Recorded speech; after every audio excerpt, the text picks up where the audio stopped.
সচিবালয়ের নিজ দপ্তরে অর্থ বিভাগের অনলাইন সেবা ও সিস্টেমের উদ্বোধন অনুষ্ঠানে কথা বলছেন অর্থ ও বাণিজ্য উপদেষ্টা ডক্টর সালাউদ্দিন আহমেদ। আমরা এখন সরাসরি যুক্ত হচ্ছি সেখানে।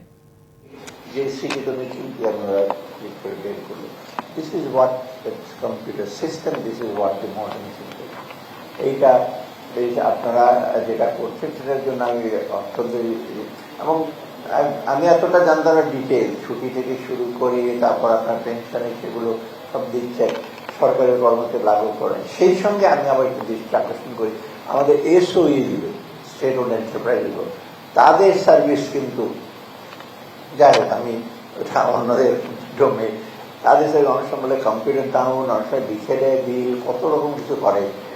যদিও থিওরিটিক্যালি সিস্টেমগুলো ওদেরও আছে, কিন্তু প্রবলেম হলো কি আপনি যে কোনো সফটওয়্যারই কিন্তু ডিজাইন করা সে কিন্তু একটা ইমপ্লিমেন্টেশনটা একটু সময় লাগে, প্লাস ট্রায়াল এন্ড এররগুলো একটু রিভাইজ করতে হয়।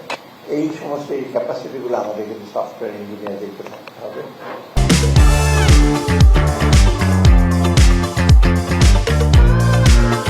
আমি ইচ্ছে করি যে শুধু সরকারি সেবা না, পাবলিক ফাইন্যান্স ম্যানেজমেন্ট সিস্টেম অত্যন্ত দরকার, কিন্তু সাথে আমাদের যে বেসরকারি বা আধা সরকারি প্রতিষ্ঠানগুলো আছে তাদেরও কিন্তু আপনার এরকম মডার্ন সিস্টেম না করলে রিয়েলি অসুবিধা হয়।